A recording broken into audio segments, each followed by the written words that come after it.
game for Metro League football, basketball, baseball, girls soccer, track and field, bowling, and even more than that. We got you. Watch Metro League High School Sports on Rainier Avenue Radio via Facebook, YouTube, or Twitch. You can listen in right at our website, RainierAvenueRadio.world, or download our app for free to listen and watch. Metro League High School Sports 2021 on RainierAvenueRadio.world, powered by the Urban League of Metropolitan Seattle, King County for Culture, and the Seattle Mariners. Sunday nights from 9 p.m. to 11 p.m. Pacific Standard Time. It's K-Fox Night Beat with DJ Nastiness. Bringing back the memories. Bringing back the memories. Bringing Seattle's hottest music. Bringing Seattle's hottest music. RainierAvenueRadio.world.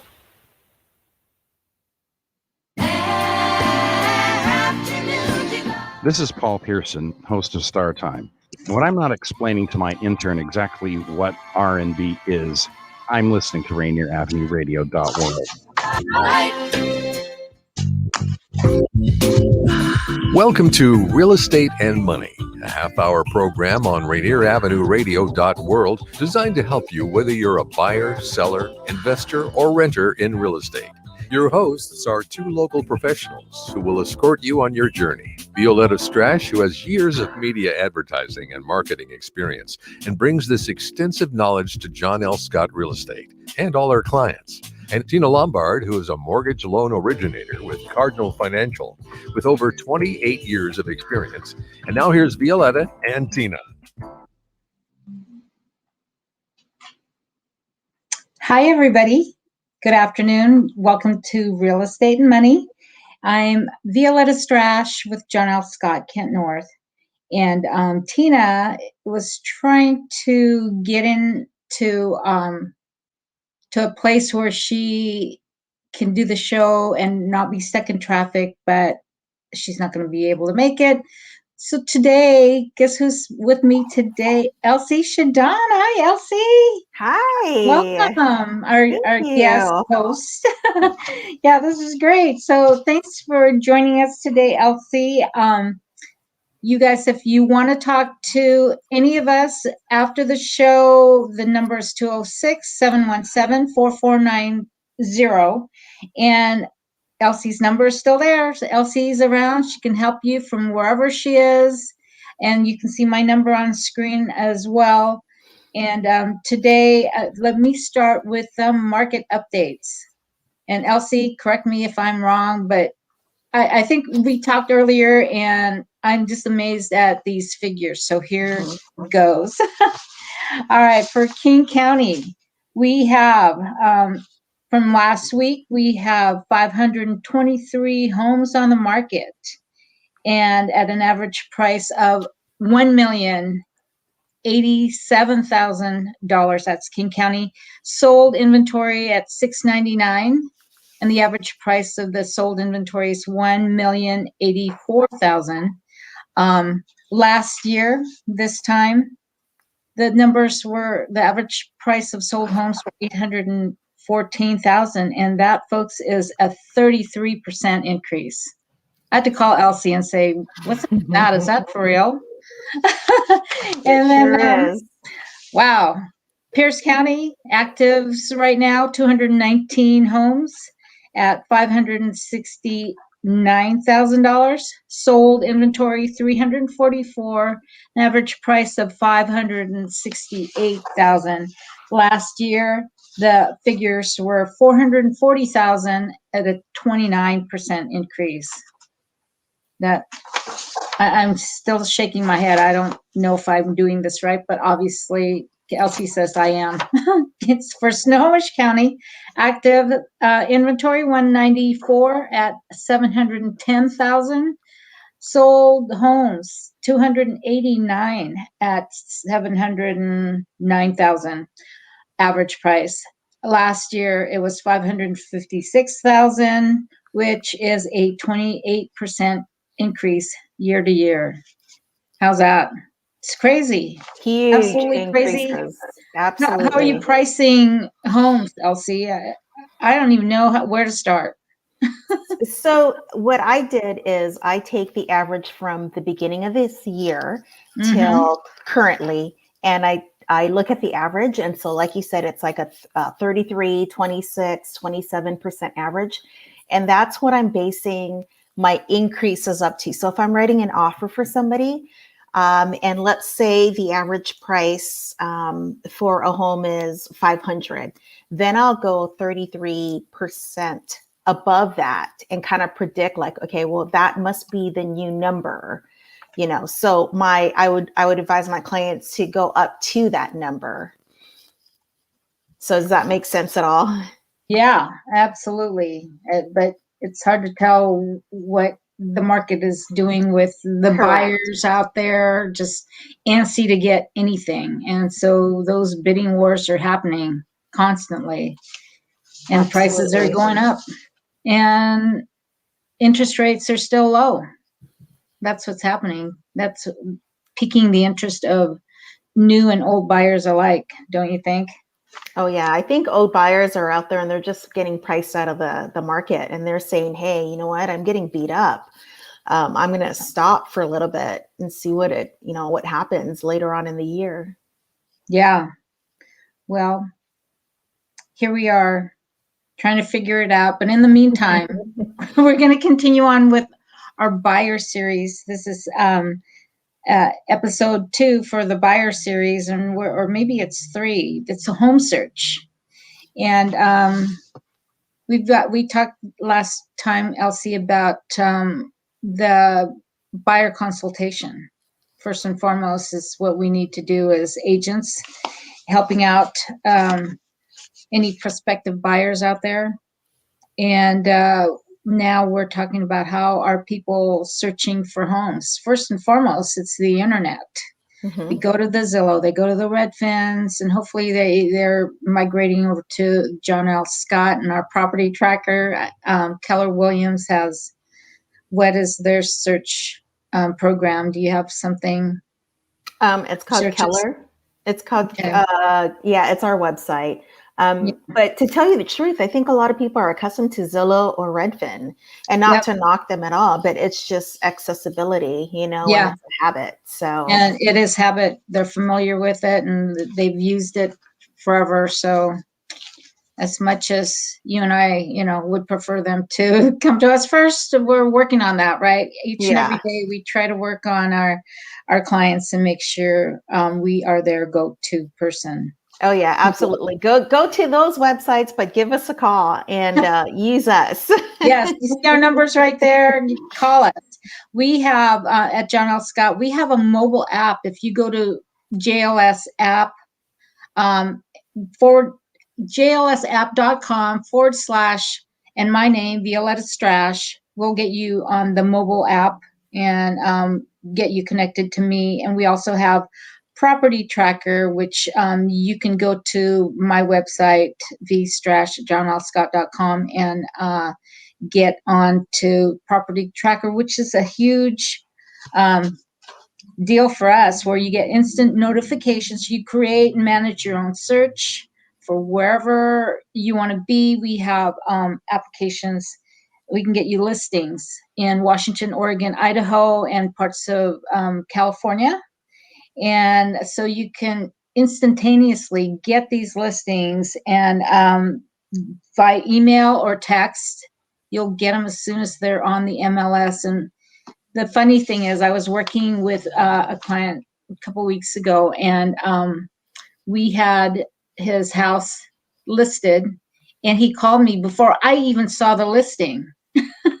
I was notified by someone at the office that it's live, it's on the MLS, and he was calling me going, oh, I didn't know it was going to happen this quickly. And I said, I didn't even know what happened. So he saw it before I did. And that was so funny. That's how quick that program is.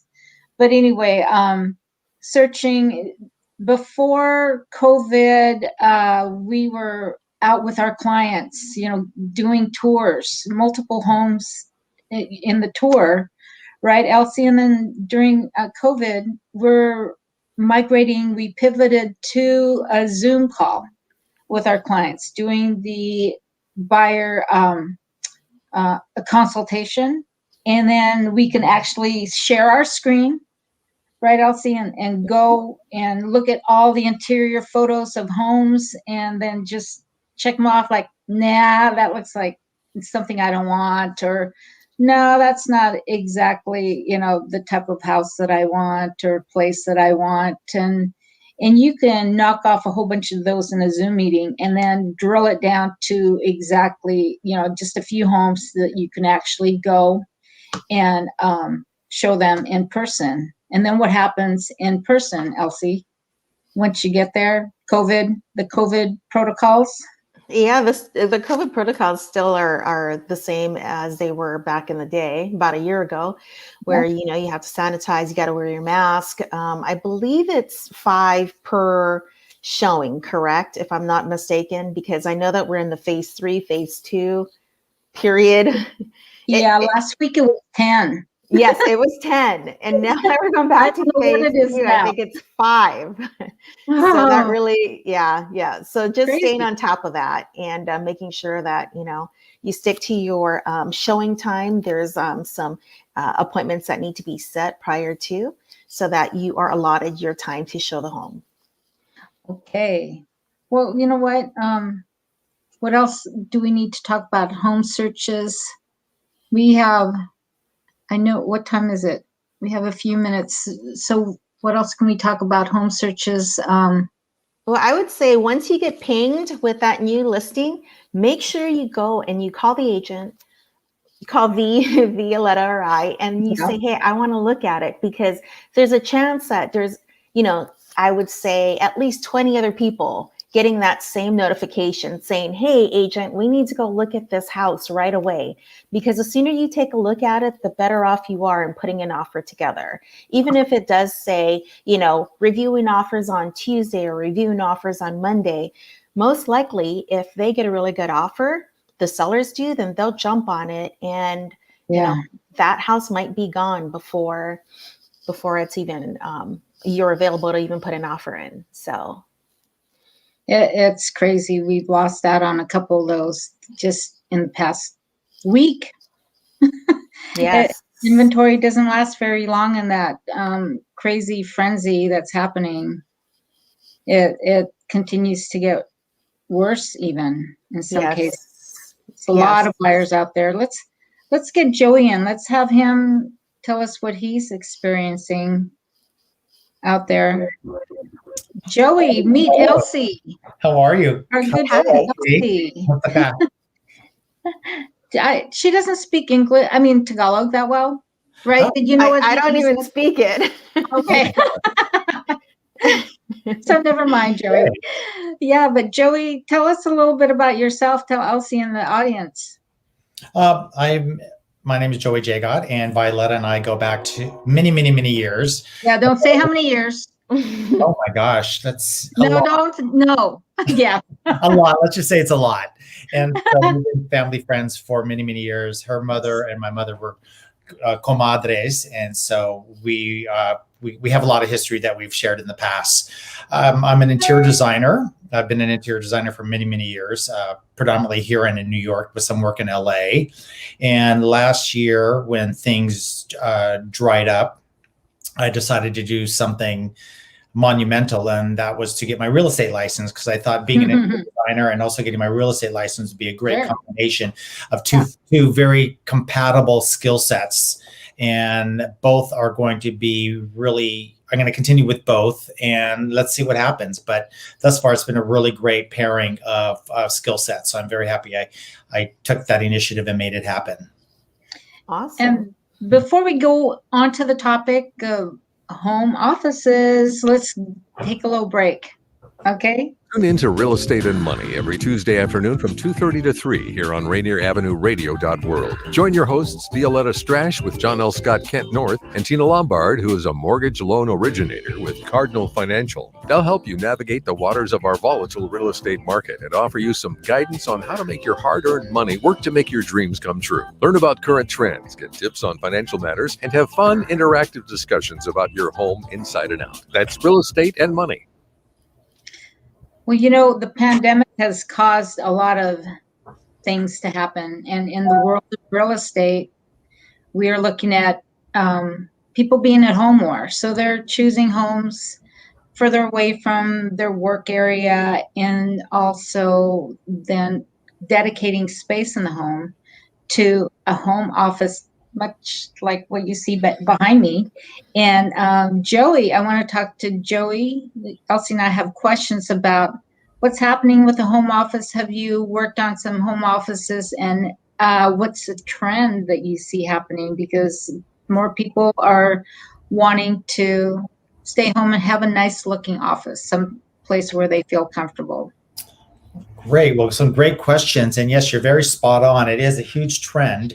And even pre-COVID, I was working on a lovely home in Mercer Island, and we decided to take the dining room. They had a formal dining room, and we decided to convert it into a study area for the kids, and had bookcases built in, and completely repurposed the room, because in this day and age, at least from my world, formal dining rooms are really gone. A thing of a past. People, it's a waste of space, and at the minimum, people are trying to use that room in a more productive way, such as what I did at the house in Mercer Island, which is converted into a study room for the kids. But because it was so close to the living room, we wanted to make sure it was stylish and function well, that it wasn't just utilitarian. And that's, I think, something that's important about when you're trying to put in a home office. Do it with some style. Just don't stick a desk in a room that also has a bed in it. I mean, if you're going to be serious about having a home office, dedicate that space to a home office. For the most part, you want it behind a door, because if you're going to be Zooming in a meeting, you don't want all this outside noise to be coming in, because it lends itself to, it's not very professional. So you really want to present yourself as you would present yourself in an office, and you want to have a nice background. And like what I did in this room, which had been a bedroom, I completely repurposed it. I took out everything. I took out the closet, put in shelving, and I arranged the room so that it's functional, utilitarian, but it's still really cool looking.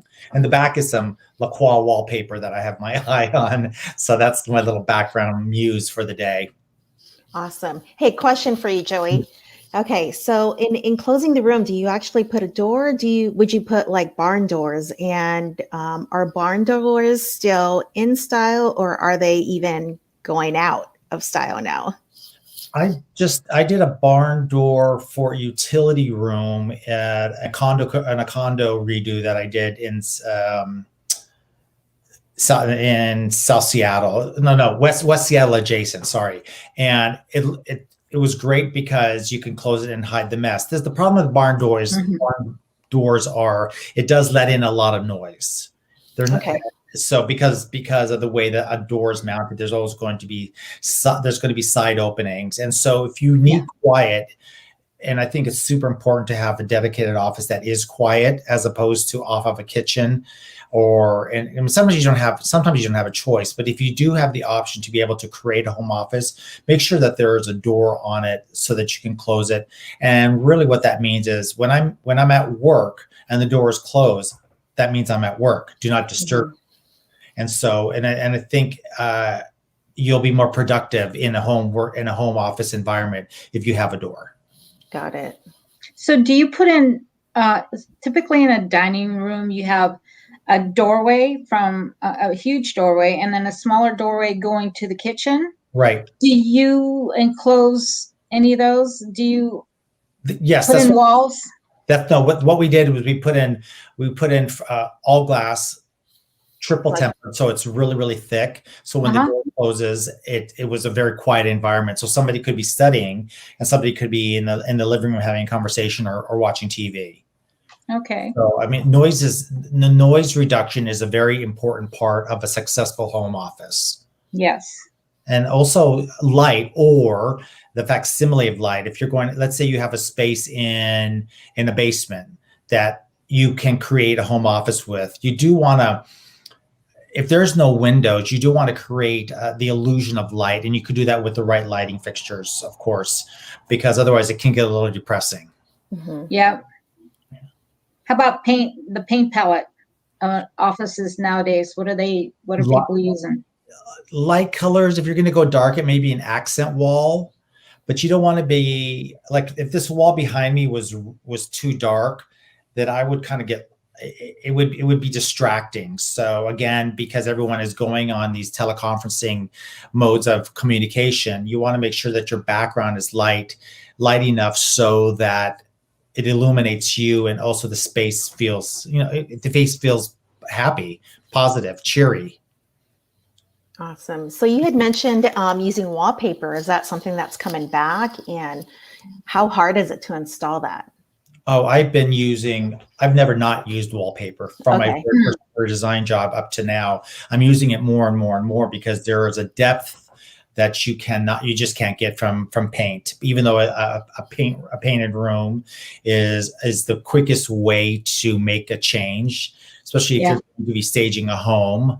A lot of times I'm just saying, just paint it all a really nice white, and be careful of the whites. This is the Northwest.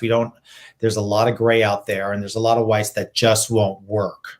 But you want to have whites that have some sort of warmth to it, because it's going to absorb the gray for the most part that we see on the day-to-day. But a wallpaper is just a marvelous way to add an individual touch. And for those who are hesitant with wallpaper, or let's say you're renting, there's some fantastic stick-on, peel-off wallpaper now in the market. Not the cheesy kind that there used to be, but you can really get a really nice quality product. It just takes, but don't rush through it, because you need to get the bumps out, and if it's a pattern that goes across the wall, you need to match that pattern. Yeah. But I'm using wallpaper in all my jobs right now. Huh. In one way or another. What about texturing the walls? Is that a thing? I don't do it. The only thing that I would do when it comes to that is a very expensive process called French plastering, which is beautiful. It's beautiful, super expensive. You can get that effect now with wallpaper. Oh. Okay. Now, what's the cost per wallpaper? Like, how do you purchase it? Like per roll or per square foot? I purchase mine. Everything I get is to the trade only. So I bring my clients to the design center, or whatever city we may be in. There's a design center, and then we pick out the wallpaper. We get a sample. We put it up, and if they go for it, then I have the installer come and give me the estimate, because ultimately the installer has to be responsible for the quantity given to me. And so they figure out the quantity, and then it's usually purchased by the roll. Okay. A lot of times it's done, you have to purchase by the double roll, or there's minimums, or you will be like this much short, which means you'll have to buy another roll. But it's but there's a lot. It's great. I highly recommend. Even if all you have in your budget is to do an accent wall, I say go for it, because it really makes a difference. Awesome. All right. What about furniture? What are a lot of people using as desks? And I think a lot of people are. One thing that seems to be in vogue right now is there's a lot of great vintage desks out there.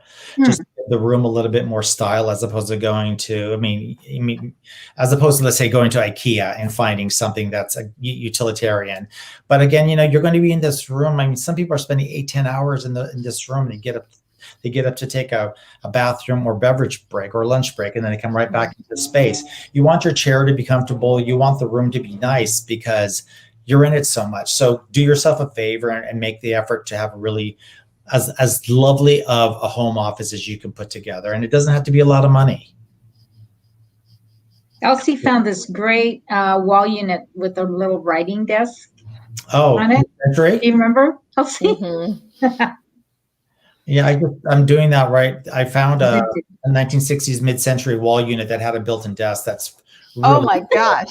You should have asked Violeta. You should have gave it to Joey. I didn't know that Joey was doing that at the time. Oh my gosh.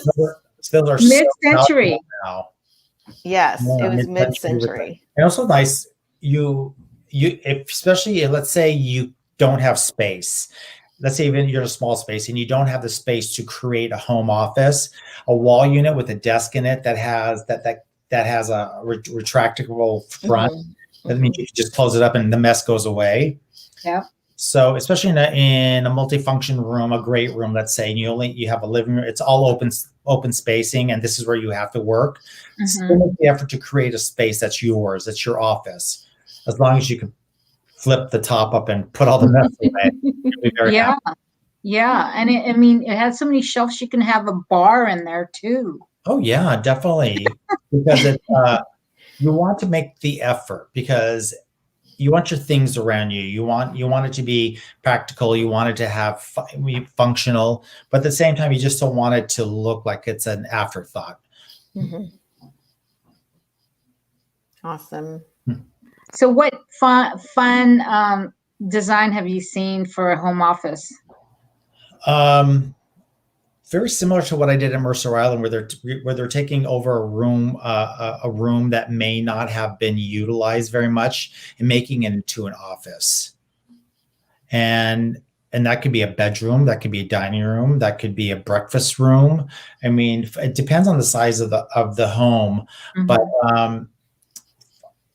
something that I find that I always encourage is making sure that, like right now, my back is to the door, and that's not really good feng shui. Right. What I do have above me, which you can't see, is a very large mirror that reflects back, and so that makes me feel a little better when people are walking in here. My mother, and so I could see.